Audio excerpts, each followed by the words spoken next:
Kuya Dax, pasensya ka na kung medyo magulo itong sulat ko. Pero sana, bago ka mapagod sa style ng pagkakasulat ko, mapagtiyagaan mo sanang basahin ito hanggang sa dulo. Kasi sa kwento kong ito, alam kong maraming makaka-relate na kagaya ko na piniling itago ang totoong pagkatao. Pero dumating din sa point ng buhay ko na nahirapan na din ako magpanggap. Pagpapanggap na hindi ko kinayang panindigan. Pero bago ang lahat, itago mo na lang ako sa pangalang Navi. At gusto ko sanang ishare ang kwento ko sa channel mo at sa mga taga-subaybay mo. Gusto ko lang ishare para naman lumuwag ang dibdib ko. Sa totoo lang, may times na natatawa ako sa sarili ko. Kung minsan na may natutulala na lang ako tuwing maalala ko ang yugto ng buhay ko ngayon. Kuya Dax, kinasal ako sa babae. Yes, babae siya. Alam kong may magtatanong ng bakit? Yan yung twist ng buhay ko. Tawagin na lang natin siya sa pangalang Trish. 27 na siya nung mangyari itong kwento ko. At ako na may nasa edad na 31. Kung ilalarawan mo si Trish, maputi siya, chinita, sharp yung features niya, merong strong na personality. May pagkabose pero ang totoo nun, protective lang siya. Siya yung tipo ng tao na pag may gusto mangyari, kikilos yan, hindi puro salita lang. At aminin ko yun yung isa sa mga dahilan kung bakit ko siya minahal. Kumbaga, siya yung meron na wala ako. Hindi ako lumaki na iniisip na mapupunta ako sa ganitong sitwasyon. Yung love story ko dapat simple lang. Meet, date, and settle. Ganun lang dapat. At sa totoo lang, naging ganun yung buhay ko kay Trish. Nagkakilala kami sa work before. Tapos dumating sa point na parang ayaw ko nang maghanap pa ng iba. Yung ginusto ko nang mag-settle kasama siya. Kasi pakiramdam ko, siya na yung babaeng pangarap kong makasama buong buhay ko. After nga ng ilang taon sa ligawan stage, nagpakasal kami. At syempre nandun si Gio, yung best friend ni Trish na kaibigan niya mula sa pagkabata pa lang. Gwapo, matangkat, tisoy. At masasabi kong pagbay ka, magigising talaga yung half part mo pag nakita mo siya. Pero syempre, hindi nila alam na ganun ako. Kaya nagpanggap na lang ako. Nung first time kong makita si Gio, naaalala ko talaga yon kasi may weird na moment na parang, ha? Bakit parang ang gana loob ko sa kanya? Bakit parang na-attract ako sa kanya? Parang ganun. Tapos natatawa ako sa sarili ko kasi ang uwi ko sa part na yon. Kasi unang beses ko pa lang siya nakikita. Isang gabi, dinner date namin ni Trish sa labas. Pero nagka-emergency sa work niya. Bigla ang meeting kaya kailangan niyang puntahan. Ang sabi niya lang sa akin, baka late na siya makauwi. Kaya wala na akong nagawa kundi umuwi na lang ng mag-isa sa bahay. Nang nasa bahay na ako, para mawala ang bad trip ko, ginawa kong abala ang sarili ko. Naglinis ako ng bahay. At nang abala na ako sa mga gawaing bahay, biglang may kumatok. Pagbukas ko, si Gio. May dala siyang paper bag, mga takeouts. At ang sabi niya, dumaan daw siya kasi nag-aalala siya kay Trish at alam niyang mag-isa lang ako sa bahay. Hindi ko alam kung bakit pero may maliit na bahagi sa akin na natuwa. Kasi nasabi ko sa sarili ko, uy, may nagche-check pa pala kung kumusta ako. Tapos may parte ring na awkward ako. Kasi nga, best friend siya ng asawa ko. Pinatuloy ko siya, pinupo ko sa sala. At habang nag-aayos siya ng pagkain sa mesa, napapansin ko yung simpleng detalye. Yung kamay niya, yung vein sa braso niya, yung buhok niya na medyo magulo pa. Yung amoy niyang parang bagong ligo. Pero may hint ng cologne na hindi nakakasawang amuyin.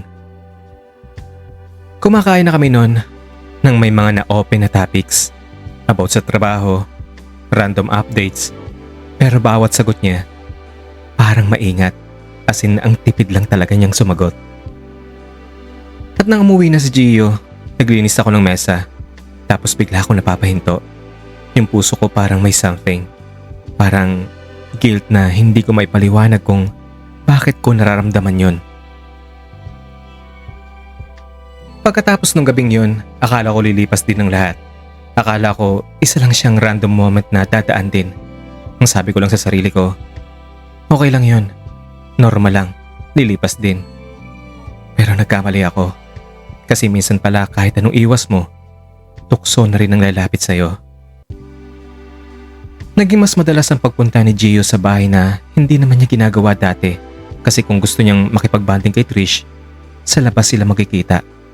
At dahil nga best friend siya ni Trish, kapag may lakad ang asawa ko, kapag late siyang umuwi, siya palagi ang kasama.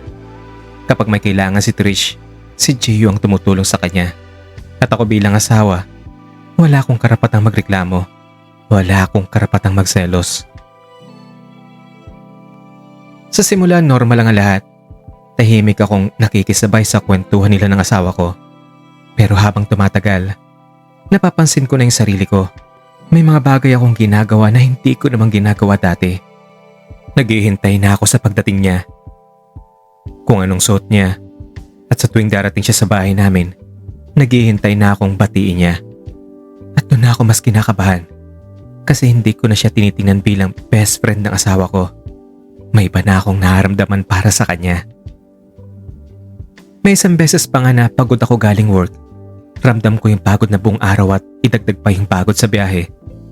Naabutan ko si Gio. Nandun na naman siya sa bahay namin. Pero dahil na rin siguro sa pagod, hindi na lang ako nagsalita at umupo na lang ako sa sofa para ipahinga muna ng sandali ang katawan ko bago pumasok sa kwarto namin. Tahimik lang si Gio na nasa kabilang dulo ng sofa. Hindi ko alam kung napansin niya yung mga sulyap ko sa kanya. Hindi ko alam kung naramdaman niya yung pag-iwas ko ng tingin tuwing magtatagpo yung mata namin. At doon ko unang naramdaman yung guilt na kasabay ng kilig. Kasi tuwing umingiti siya, parang gumagaan yung loob ko. Pero tuwing naiisip ko naman si Trish, parang may kumukurot naman sa dibdib ko. Kung minsan tinatanong ko ang sarili ko kung baka nakukulangan lang ako sa atensyon mula sa asawa ko na nagkataon namang nahanap ko kay Gio. Pero hindi eh, kasi hindi ako ganito dati. Hindi ako yung tipo na basta-basta napofall sa isang tao. Pero kay Gio, kakaiba talaga siya. May mga pagkakataon na napapansin ko na mas nagiging relax ako tuwing nandyan siya. Mas totoo yung tawa ko. Mas natural yung galaw ko. Hindi ko pa naman inaamin sa sarili ko noon na nahuhulog na ako kay Gio. Ang sinasabi ko lang ay na-appreciate ko lang siya. Humahanap lang ako ng atensyon na hindi ko nakukuha sa asawa ko dahil sa sobrang pagkabisi niya. Pero sa totoo lang, alam ko na ayaw ko lang pangalanan. Kasi kapag pinangalanan ko, magiging totoo na yon. At kapag totoo na, magkakasala na ako. Kuya Dax, kung may isang bagay akong natutunan ng mga panahong iyon, ay ito yon. Hindi mo kaagad namamalayan na may hinahanap ka na pala hanggang sa mapansin mong may kulang na. At ang mas masakit, hindi mo rin alam kung kailan nagsimulang mangyari yon. Unti-unti kong napapansin na may pagbabago sa akin. Yung mas madalas akong mapaisip kahit wala namang problema. Yung mga sandaling parang may gusto akong sabihin pero hindi ko alam kung kanino at paano ko sisimulan. Mas naging madalas pa rin ang pagkikita namin ni Gio. Minsan dahil kay Trish dahil pumupunta siya sa bahay namin. At sa bawat pagkakataon na magkasama kami sa isang lugar, mas lalo kong nararamdaman yung bigat ng kalooban ko dahil may naramdaman akong kakaiba para kay Gio. May mga oras na bigla na lang akong napapangiti nang wala sa oras. Tapos napapahinto ako, napapailing na lang. Parang pinapagalitan ng sarili. Kasi bakit? Anong meron? Napansin ko rin na mas nagiging aware ako sa sarili ko kapag nandyan siya. Kung maayos ba yung itsura ko, kung mukha ba akong haggard. At doon ako napapatanong, bakit parang gusto kong maayos ako sa paningin niya? At mas nagiging mahirap kapag nandyan si Trish kapag tatlo kami sa isang lugar. Kasi doon ko nararamdaman yung contrast. Kay Trish, kampante ako. Alam ko na yung galaw namin kasi asawa ko siya. Pero kay Gio, may kakaibang alertness. Parang may part ng utak ko na gising palagi. Minsan, habang magkasama kami ni Trish sa higaan, may bumabalik na imahe sa isip ko na hindi ko inaasahan. At doon ako mas lalong kinakain ng hiya sa sarili ko. Dumating na sa punto na sinubukan ko ng iwasan si Gio. Pag nasa bahay namin siya, mas madalas ako nagkukunwaring abala. Konti na lang ang nagiging interaction ko sa kanya. Sa totoo lang, nahihirapan na ako sa pinagkagawa ko na yon. May isang gabi na mag-isa lang ako sa sala. Tahimik ang bahay nun. Nakatitig lang ako sa kisame. At doon ko unang inamin sa sarili ko, Kuya Dax, na hindi ko man masabi ng malakas, pero malinaw sa loob ko na nahuhulog na talaga ako sa best friend ng asawa ko. Sa totoo lang, Kuya Dax, natatakot na ako sa sarili ko kasi alam ko na kapag tuluyang nahulog ako sa kanya, hindi lang ako ang masasaktan. Madami ang maapektuhan. At hindi ko alam kung may karapatan pa akong ipagpatuloy ang isang pakiramdam na mula pa lang sa simula ay mali na. Pero kahit alam ko ang lahat ng yun, Kuya Dax, may parte pa rin sa akin na umaasang sana lang isang araw malinawan ako. Sana lang maintindihan ko kung bakit ganun ako, kung bakit siya pa, bakit sa maling tao pa, bakit sa maling pagkakataon pa. Sa puntong to ng kwento ko, hindi na ako magtataka kung bakit ganito ang nararamdaman ko. Ang mas tinatanong ko na lang sa sarili ko ay hanggang kailan ko pa kayang magpanggap, kasi habang tumatagal, mas nagiging halata na. Mas naging aware ako sa oras, kung kailan darating si Gio, kung kailan naalis, kung kailan kami magkakasalubong. May bahagi ng utak ko na automatikong nagdo-note ng mga ganung bagay. At doon ko unang napansin na may mali na talaga. Kasi dati wala naman akong pakialam sa ganung mga detalye. Mas naging tahimik ako kesa dati, mas naging maingat, mas naging kontrolado ang kilos. Dahil ayaw ko makahalata sila, lalo ng asawa ko, na nag-iiba na ang kilos ko. Pero minsan pala kapag masyado kang nag-iingat, mas lalo kang nahalata. Napansin kong mas nagiging alerto si Trish. Yung mga titig niya na parang may gustong ipahiwatig. Yung mga tanong na parang double meaning. Parang may naramdaman siya na hindi pa niya pinapangalanan. At ako naman ay mas lalong kinakabahan kasi hindi ko alam kung ano mas masakit. Kung malaman niyang bisexual ako o yung malaman niyang napo-fall na ako sa best friend niyang si Gio. Si Gio naman ganun pa rin, kalmado. Pero napapansin ko na rin na mas nagiging maingat siya sa kilos kapag nandun si Trish. Hindi ko sinasabing pareho kami na nararamdaman ha. Pero may mga sandaling parang nararamdaman kong may mga pasimpleng pagpaparamdam din siya sa akin. Mga simpleng ngiti pag nagkakasalubong ang mga tingin namin. Ang paminsan-minsang paghawak niya sa tuhod ko na medyo may pagpisil. Parang pareho kaming may alam na hindi pwedeng malaman ni Trish. Naalala ko pa isang gabi, mga bandang 10:00 na yon. Katatapos lang ng isang malakas na ulan nun. Biglang dumating muli si Gio. Wala namang nabanggit si Trish na darating siya. Pansin ko pang medyo may mga patak pa ng ulan sa damit niya, kaya pinapasok ko siya sa bahay. Pinahiram ko siya ng t-shirt para makapagpalit. At na makapagpalit na siya ng damit, noong mga oras na yon, umupo ako nang mas malapit sa kanya. Hindi tulad ng dati na nasa magkabilang dulo kami ng sofa. Ramdam ko yung bigat ng bawat pagbuntong hininga niya. Hindi ko alam kung gaano katagal yung sandaling yon. Pwedeng ilang segundo lang. Pwedeng mas matagal pa. Pero sapat para maramdaman ko yung mabilis na tibok ng puso ko. At sa mga sandaling yun, Kuya Dax, doon ko naramdaman ang pinakamatinding conflict sa sarili ko. Yung pagitan ng mali at tama. Yung pagitan ng love at konsensyang dadalhin ko. Maya-maya tumayo siya. Doon ko nakita yung mukha niyang seryoso. May pagkagulat na bigla sa mga mabilis na pangyayari. Parang ang may gusto pa siyang sabihin, pero mas pinili na lang niyang manahimik. At sa loob-loob ko naman, nagpapasalamat ako na mas pinili niyang manahimik na lang. Kasi alam ko kung may nasabi pa siya, baka hindi ko nakayanin pa yon. kasi kitang-kita ko talaga sa mukha niya na may pagsisisi siya. Nang umalis siya, nanahimik ulit ang bahay. Umupo ako na mag-isa, nakatingin sa sahig. At doon ko unang naramdaman yung halo-halong emosyon. Kilig, hiya, takot at lungkot. Kilig dahil may nararamdaman naman talaga ako sa kanya. Hiya dahil may mga naganap. Takot dahil alam kong papunta na to sa mas komplikadong yugto.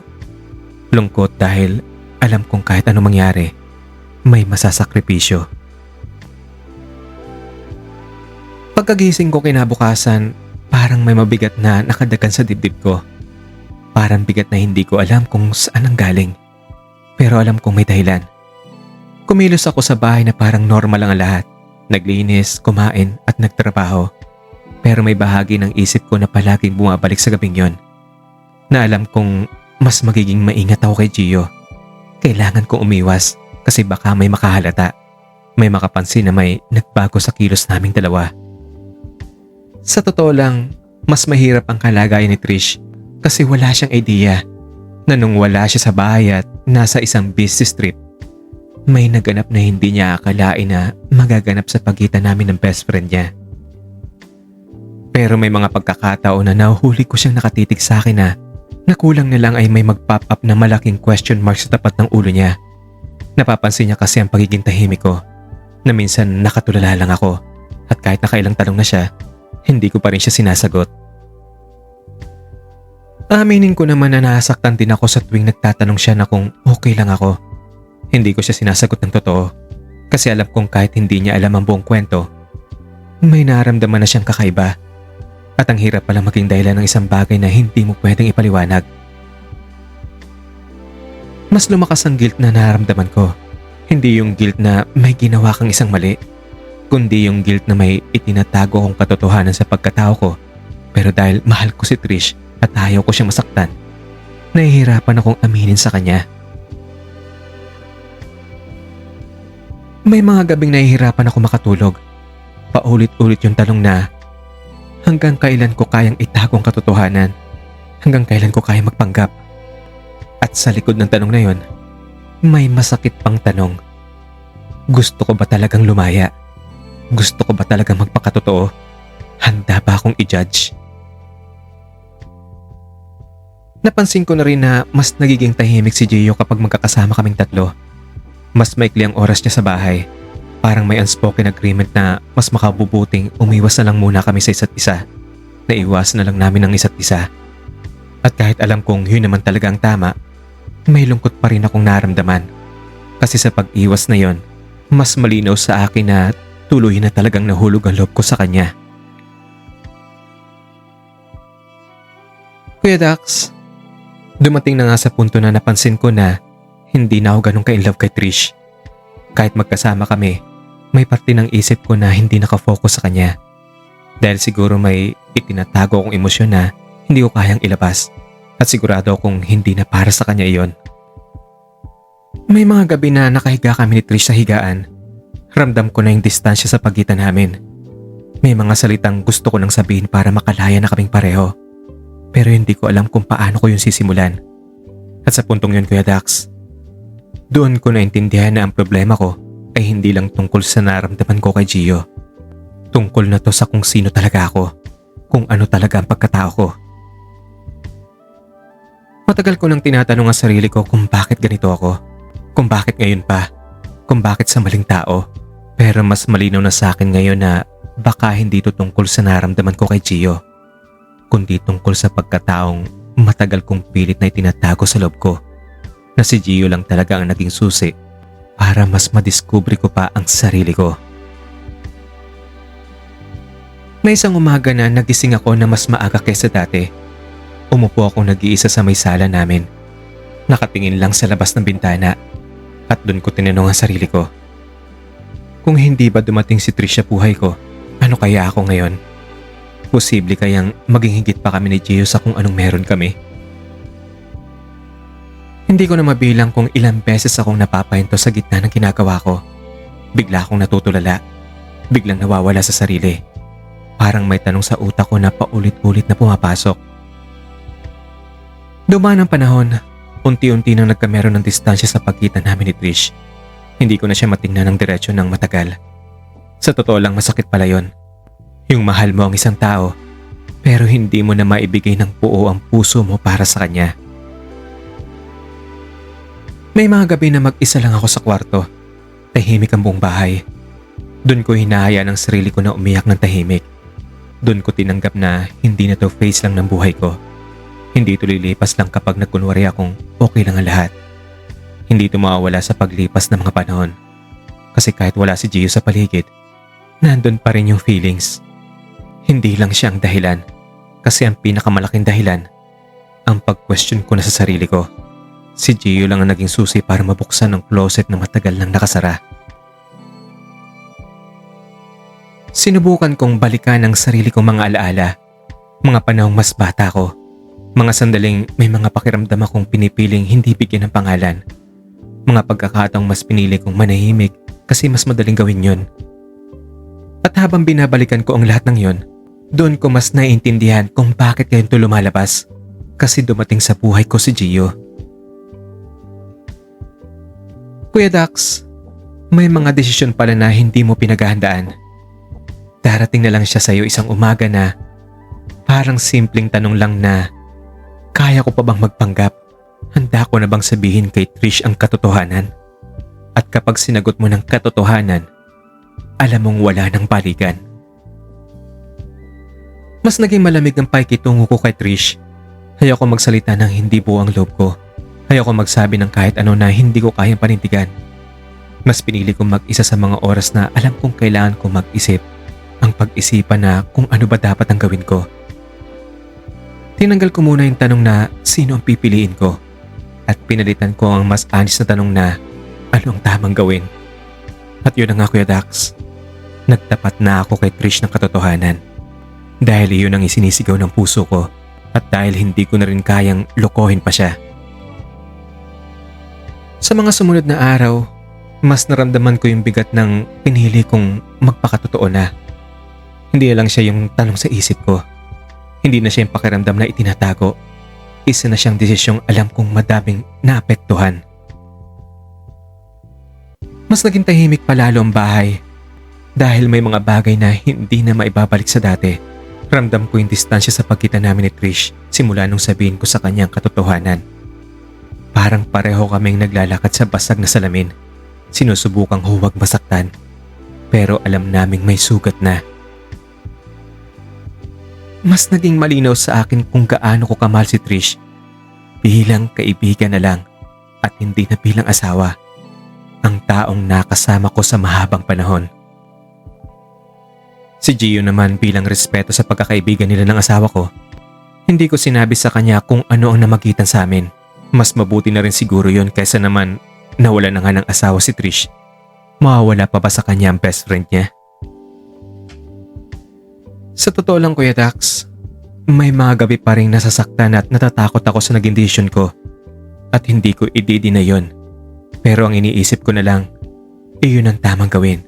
Ang palayain ko ang sarili ko at pati na rin si Trish. Sa puntong to Kuya Dax, masasabi kong hindi pa tapos ang kwento ng buhay ko. Pero malinaw na kung saan ako patungo. Alam ko na kung ano ang mga sunod na hakbang na gagawin ko. Na oras na talagang palayain ko na ang sarili ko.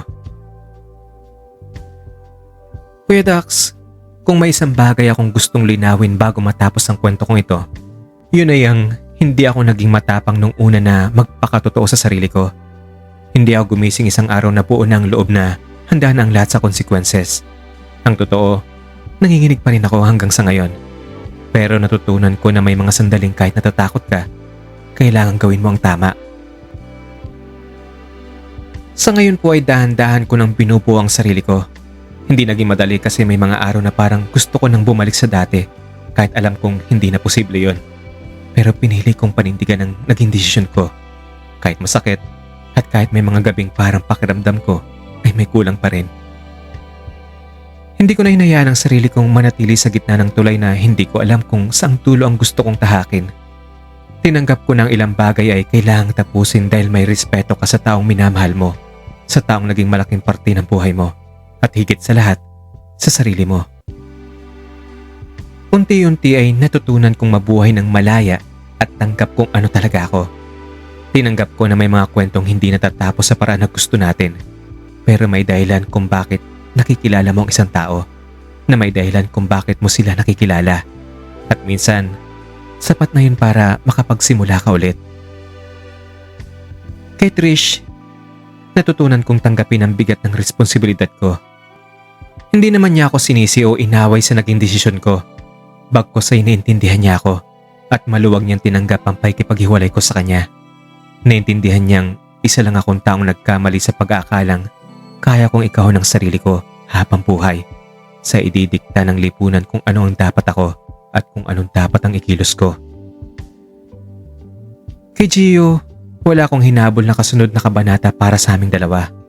Tinanggap ko na may mga taong dumarating sa buhay mo na hindi para manatili, kundi para ipaalala kung sino ka talaga.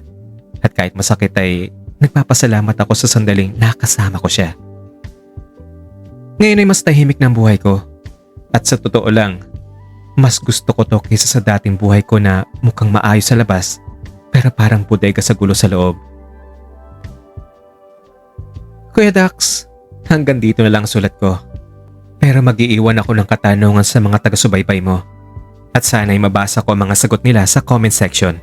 Babasahin ko po yan once na ma-ere po itong kwento ko sa channel mo. Kung ikaw ang nasa posisyon ko, pipiliin mo bang manatili sa isang buhay na tama sa paningin ng iba pero hindi ka naman masaya? O haharapin mo ang sarili mo bilang totoong ikaw na walang pagpapanggap at walang itinatago? At pipiliing maging masaya kahit puro judgment ang kakaharapin mo?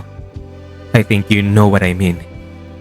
Kasi sa panahon ngayon, lalo na't panahon ng social media, maraming diskriminasyon sa mga tulad natin, sa mga miyembro ng LGBT. Maraming salamat sa pakikinig at salamat sa oras ninyo. More power po sa channel nyo, Kuya Dax, at more subscribers to come.